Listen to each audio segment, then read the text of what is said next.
Ya está listísimo para hablar con nosotros Facundo Choque, comentarista deportivo de Nativa. Facundo, ¿cómo estás? Qué gusto escucharte y verte.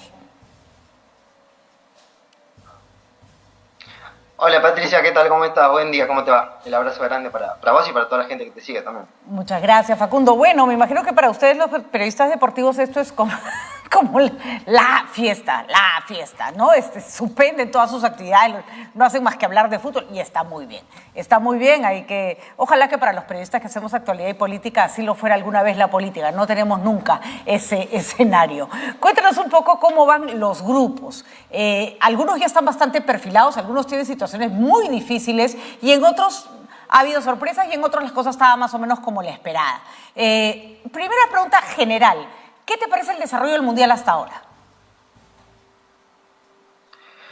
Es interesante sobre todo desde el juego. O sea, lo que más se analiza siempre tiene que ser el juego, porque bueno, hay partes vistosas más allá del tema económico, más allá de lo que mueve, porque al ser una empresa, estamos hablando que mueve millones, pero este es un mundial que tiene sorpresas. Vimos ayer la derrota de Argentina, 2-1 ante Arabia Saudita, y también ratificaciones de otras selecciones. También goleó en este caso Francia, 4-1 ante Australia, y estamos hablando de la vigente campeona. Hoy, hace poquito, nada más hace menos de una hora, empató la subcampeona. Fue Croacia 0-0 ante Marruecos, y también ganaron otras selecciones, como el 6-2 de Inglaterra, como también, ahora esperemos dentro de poquito, el partido de Alemania, que juega en 15 minutos nada más. Y hay ciertas ratificaciones de equipos que se van perfilando como posibles candidatos, y otros en los cuales se esperaba un poquito más, como el caso de Argentina, que ayer perdió, pero bueno, el Mundial es interesante. Hay que ver, no se están jugando la mayoría de partidos, recién se está jugando el grupo de G y D, son los partidos que se vienen jugando, pero por el momento trae tanto como ratificaciones como sorpresas. De acuerdo. Siempre hay algún Mundial que trae alguna sorpresa. Argentina no es primera vez que empieza flojo en un mundial, algunas veces ha repuntado a pesar de que tiene contratiempos ya sea en la primera fase o en la segunda. Yo no sé si compartes esta idea, Facundo. Hay equipos mundialistas, o sea, hay equipos que saben pararse en un mundial, que es una presión enorme. Y a veces vemos a los nuevos o a los que recién están surgiendo que se les notan, como decimos acá, los muñecos, ¿no? Se les nota que se les doblan las piernas. Argentina todavía tiene posibilidades gracias a que México y Polonia empatan 0-0, es decir, nadie se dispara en ese grupo salvo Arabia Saudita. Pero eso también lo va a hacer un grupo en que se va a pelear cada punto a muerte, ¿no?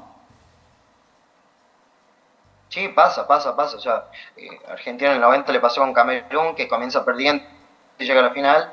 A España en el título del 2010 también le pasa lo mismo con Suiza, que pierde el primer partido y finalmente sale campeón, la generación dorada de España, que deja atrás una generación de la furia. Y ahora también pasó en el Mundial pasado, sucedió justamente con Croacia. Era un equipo en el cual no se esperaba mucho, tenía figuras, el caso de Kramaric, aparecía por ahí un Luka Modric, que ya era figura en el Real Madrid, pero que quizás no era reconocido dentro del ámbito del fútbol, era infravalorado, porque no era de una nacionalidad que sea de las más potentes en cuanto al fútbol. Y ahora quizás viene sucediendo con Arabia Saudita. Es un primer partido, hay una sobredimensión también en cuanto al anímico, es un equipo ordenado, es un equipo corto, es un equipo prolijo también, pero siempre dan ese plus en cuanto a ese tipo de rivales. Hablamos de Argentina, de Brasil, Inglaterra, los rivales top. Y ahora se pueden perfilar otros equipos también, porque hay muy buenas selecciones. El caso de Gales, que tiene una figura como Gareth Bale, empató el primer partido ante Estados Unidos, dejó muchas falencias, dejó muchas dudas, se esperaba mucho más. Y también otro equipo que comparte grupo con Argentina es Polonia. Polonia tiene una figura como Robert Lewandowski, el actual 9 del Barcelona. Es otro equipo interesante desde los nombres, pero desde lo futbolístico es un equipo que genera más preguntas que aciertos o que certezas hasta el momento. Hay equipos que son mundialistas, como habías dicho, pero por ahora nos falta descubrir cuál será ese equipo mundialista. Van tan solo una fecha, van tan solo algunos partidos, pero ya hay síntomas que evidencian. Arabia Saudita demostró que tiene un equipo que juega en equipo, eso es sumamente importante, que a veces eso hace más que las individualidades. Y había una cosa que no sé, a ver, Facundo, tú dime, porque nadie puede negar la superioridad física de buena parte de los jugadores del Mundial, que son atletas, básicamente. Pero lo de Arabia Saudita eran parecían que no ni sudaban. Yo digo, ¿les favorece esta especie como de localidad? Recordemos que Qatar se juega, a pesar de todo, en condiciones de calor, por ejemplo, bien complicadas, ¿no? Sí, sí, sí, pasa. O sea, están hablando de más de 30 grados de día, de noche no baja de los 18 en algunos casos, los estadios son climatizados, pero bueno, ellos ya están ciertamente aclimatados a ese tipo de cosas. Además, recordemos que Arabia Saudita, que la selección en sí tiene jugadores en su mayoría de la liga local. 9 de los titulares pertenecían al equipo campeón de la vigente liga. Por ende, es un equipo que ya está cohesionado, es un equipo que tiene ciertos automatismos, es un equipo que, más allá de todo, tiene un conocimiento global. Porque sí, o sea, hay contextos que favorecen o que potencian individualidades, como pueden decir el caso de Argentina con Messi, que se potenció una gran figura, y hay otros que el colectivo potencia directamente a las pequeñas sociedades que hay en el fútbol. Había un técnico argentino que era César Luis Menotti, que él hablaba de las pequeñas sociedades en el fútbol, tanto las sociedades técnicas como las sociedades afectivas. Hoy por hoy Arabia Saudita es un equipo que demuestra que no es inferior a nadie, que puede suplir esas falencias y potenciar las pequeñas virtudes que tiene. De acuerdo. A ver, más o menos hasta ahora no ha habido sorpresas con Inglaterra, que siempre es un equipo que en los mundiales responde. Fue bueno el partido Gales-Estados Unidos. Es verdad que quedó en empate, pero fue un partido bien intenso, ¿no? A diferencia, por ejemplo, del que acabamos de ver, de Croacia-Marruecos, que era como que ninguno de los dos entregaba todo lo que tenía que entregar en la cancha. Sí. O sea, Croacia, que es la vigente subcampeona, que es un equipo en el cual se espera mucho, por sobre todo la figura de Luka Modric, dejó ciertas dudas. Hay equipos en los cuales son protagonistas, son esos equipos propositivos, que salen a ganar, que salen a demostrar, a imponer condiciones. Hoy por hoy, Croacia dejó o evidenció ciertos aspectos tácticos, ciertos aspectos técnicos que no mostraron en partidos pasados, porque uno dice la vigente subcampeona se espera mucho más y no pasó. En el caso, como decías, de Estados Unidos con Gales, fue un partidazo. De hecho, hasta el último minuto el partido se define con el penal de Gareth Bale. Definitivamente fue un partidazo. Y uno dice cómo hay esa contraposición de partidos. Pero bueno, en sí es este fútbol tan impredecible, como decía por ejemplo otro escritor argentino, la dinámica de lo impensado genera eso. Además, que rivales en los cuales quizás no se espera tanto. Y ahí está, ¿no? Además hay que reconocer que ver jugar a Gareth Bale después de haberlo visto salir, ¿no es cierto?, del Real Madrid, a mí me dio como nostalgia, ¿no? Siempre es un gran jugador y eso tiene el Mundial también, que de pronto vemos todos juntos grandes estrellas que de pronto vemos tal vez en la Champions o en distintas ligas, ¿no? Cuando entra también a tallar, obviamente, el resto del mundo. Francia hizo valer su primacía. Y una cosa que me llama la atención, Facundo, es que cuando pasan, uno a veces se dice, pero fulanos ganaron el Mundial pasado. Sí, pero después, entre Mundial y Mundial pasan 4 años, ¿no es cierto? Y no necesariamente llegan los mismos equipos. Es más, cuando un equipo llega normalmente a su tope, la generación siguiente viene como recién dando sus primeros pasos. Francia no, creo que Francia llega con un equipo, a pesar de sus bajas, sólido. Sin embargo, ayer los jugadores que han brillado más no son sus mayores estrellas, es mi impresión. Sí, o sea, pasa, porque bueno, recordemos que el actual Balón de Oro, Karim Benzema, jugador propiamente el Real Madrid, se queda fuera de la convocatoria a tan solo 4 días del inicio del debut de Francia. Otros jugadores, también el caso de Paul Pogba, son valores fundamentales. Pogba y Kanté eran la mitad de la cancha de la Francia campeona en 2018. Hoy por hoy esa mitad de la cancha no está. Es una mitad de la cancha renovada, con aires nuevos también, porque son chicos que están a un alto nivel, pero no son chicos que tenían gran participación internacional. Y aparecieron otros factores. Apareció por ahí quizás un Ousmane Dembélé, apareció un Adrien Rabiot, apareció, por ejemplo, también la figura de Giroud, que era un 9 muy cuestionado, pero que en sí hacen valer esa jerarquía individual y demuestran por qué Francia es la campeona también. Comienza perdiendo Francia, comienza perdiendo 1-0 ante Australia, y uno decía, puede haber otro golpe, puede ser que quizás pase otra catástrofe, entre comillas, dentro de lo futbolístico, pero bueno, Francia ratificó condiciones, impuso jerarquía y demostró que no solamente sigue siendo el candidato, sino que es uno de los candidatos, el número 1, a llevarse la copa también. Hay que reconocer que esa primera media hora de Australia fue como, perdón, ¿no? No se pararon mal en la cancha. Nosotros no reconocíamos a la Australia que había jugado contra Perú, una Australia mucho más torpe, pero le duró media hora, ¿no? Interesante cómo el estado anímico de los franceses cambia inmediatamente con el primer gol, ¿no? Que es que importante, Facundo, incluso hay una cosa que mostrar. El estado anímico, no sé, es mi impresión que Messi, por ejemplo, es un jugador brillante, pero que tiende como a bajarse si las cosas no le salen como quiere, ¿no?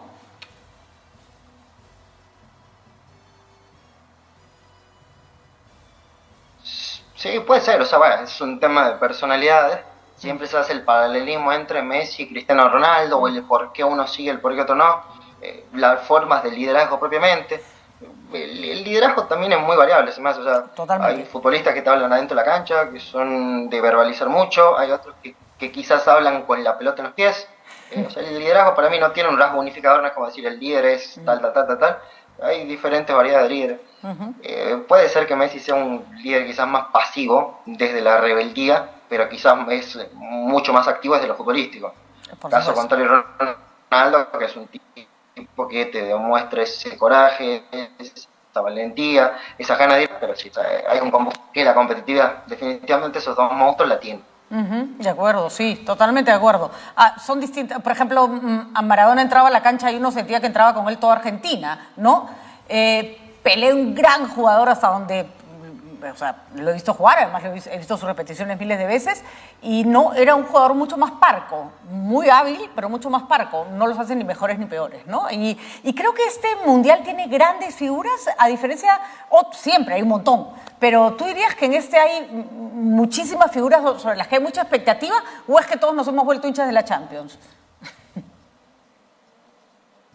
Sí, sí, sí, me parece que la Champions se ha globalizado mucho a tal punto de que hoy se vio más los partidos de Champions que los partidos del torneo local.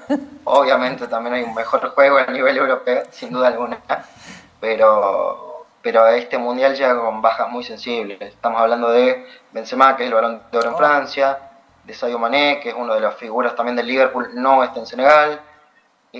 Robert Lewandowski no tiene un equipo que lo acompañe mucho. Hay otro jugador como Erling Haaland que no está presente en el Mundial porque su selección no clasificó. Y hay bajas importantes. Francia tiene muchas. Por ahí podríamos hablar de alguna baja en Brasil, porque Brasil también es un equipo que le sobran jugadores realmente. ¡Qué Tiene un envidia! arsenal de jugadores innumerables que, bueno, ¡Qué envidia sí, lo de Brasil, ¿no? siempre queda alguna fuera. ¡Qué envidia! Nosotros acá en Perú tenemos que raspar la olla para conseguir jugadores de altísimo nivel. Hay muy buenos jugadores, pero para llegar a un mundial, y Brasil podría prestar, ¿no es cierto? Podría exportarlos. Cuéntanos un poco. Sí, di.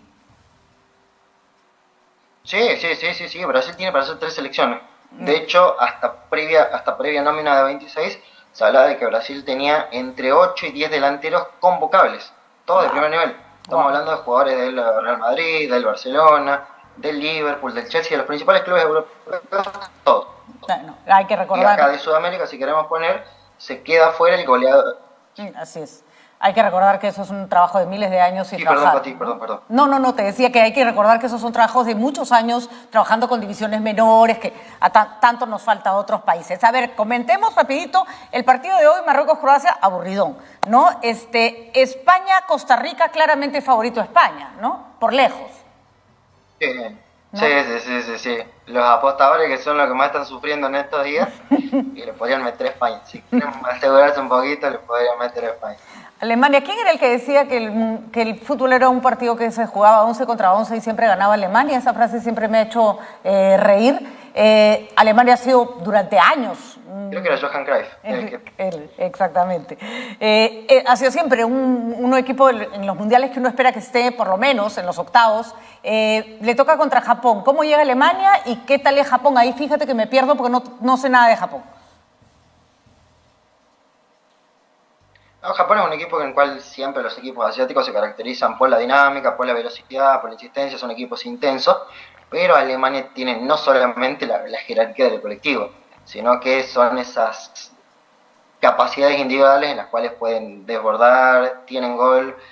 No es la Alemania también campeona en 2014, en el 2018 quedó eliminada en la primera fase, ¿verdad? Pero también Alemania siempre llega con el apodo de candidato, con el estribillo de candidato, pero hay que ver, es un equipo que a lo largo de las eliminatorias europeas mostró un nivel parejo, pero no esa gran trascendencia de años anteriores. Igual sigue siendo candidato sin ninguna duda. ¿Japón tiene alguna posibilidad? Le toca un grupo difícil, ¿no? Porque se esperaría que de su grupo pasen Alemania y España, ¿no? Sí, aunque Japón también hace buenos papeles últimamente, no tiene la resonancia de otros equipos, pero por ejemplo el Mundial pasado define con Bélgica en el tiempo suplementario. Hasta ese momento Japón pasaba o accedió a la siguiente fase, y bueno, Japón de a poco es un tapadito en muchos casos. Puede ser, tiene algunos valores interesantes, tiene chicos que juegan en Europa, pero sobre todo lo más destacable de Japón es la armonía colectiva que tiene. Son equipos tácticos, absolutamente tácticos. Bueno, muy japonés, ¿no? Japón tiene un sentido de la colectividad que ya quisiéramos los latinoamericanos que nos presten también. Bélgica, Canadá. Canadá tiene, a ver, corrígeme si me equivoco. Canadá tiene, corrígeme si me equivoco, lo mismo que Estados Unidos, que son sede en el siguiente mundial. Y por lo tanto, supongo que presentan mejores cartas o todavía no les toca o yo me estoy equivocando. Porque normalmente cuando el equipo que va a ser sede, salvo Qatar, por supuesto que es la sede más extraña del planeta, tratan de decir, oye, nosotros de fútbol sabemos, ¿no? Y se vienen preparando, ¿no? Sí, pasa. Solamente que en el caso de Estados Unidos y Canadá han crecido mucho futbolísticamente. Claro. Estados Unidos tiene muchos chicos en Europa, tiene chicos en el Chelsea, en la Juventus, tiene chicos en España también. Y Canadá tiene una figura que quizás no es un delantero, no es el tipo que haga goles, que son los más resonantes o los que se llevan siempre todas las luces, sino que es un lateral, en este caso izquierdo. Es Alphonso Davies del Bayern Múnich, pero es uno de los laterales top y quizás es el jugador que lleva de la mano a Canadá al Mundial. Canadá que hace una eliminatoria centroamericana bárbara porque sale primera. Pasaba hace muchísimo tiempo, más de 30 años, que Canadá no accedió a un Mundial y sobre todo que no lo hacía de esta manera. Canadá es otro equipo que con perfil bajo quizás puede mostrar ciertas armas, pero le toca ante, en este caso, una Bélgica que tiene jugadores de mucho más nivel. Pueden demostrar, ahora sí, Canadá imponer quizás esas pequeñas condiciones, esa pequeña jerarquía, pero Bélgica es uno de los candidatos que en estos últimos mundiales siempre aparece entre semifinal o está merodeando la final. Muy bien, es entonces lo que esperamos el día de hoy. Está interesante a nivel juego el mundial, no sé muy bien a nivel hinchas, ¿no? Da un poco de pena, todo el mundo está un poco reprimido, mala elección de esta sede. Y creo que una de las cosas por las que es una pésima elección es que algo debería pasar, Facundo, con esto terminamos nuestro análisis, para que no sea sede de un mundial un país que nunca ha clasificado un mundial, ¿no? Esa es una especie como de comprar un cupo para poder llegar al mundial, ¿no? De la peor forma, ¿no? Sí, también están los múltiples conocidos temas de violación de derechos humanos, está la explotación también a diversas personas, son un montón de factores, bueno, el fundamentalismo religioso que puede haber, que también es un valor importante, es parte de la cultura también catarí, pero hay ciertas restricciones que quizás anulan el fanatismo, además también es un país caro, se habla también en este caso de los falsos hinchas, que son personas, entre comillas, quizás compradas o alquiladas por parte del Estado, gente para que sean pantallas de otras elecciones para disimular la carencia de gente que hay debido a esa demanda también en los altos precios. Viajar a Qatar no es spam, digamos. No, o sea, hay que invertir y mucho. Mucho. Y bueno, una pena, Facundo, a ver si la FIFA aprende que el fútbol se juega dentro y también fuera de la cancha, también se juega en las tribunas y que el fútbol, por más que ellos lo manejan, no es de ellos, es de todos los países y todos los hinchas del mundo. Muchísimas gracias, Facundo, interesantísimo. Y nada, ahí, a pelear porque los países latinoamericanos lleguen lo más lejos posible. Cuando nosotros no vamos al Mundial, nuestros equipos representativos son los de la región. Muchísimas gracias, Facundo. Un gusto conversar contigo. Dale, Patricia, un gusto. Hasta luego. Fíjate. Hasta luego.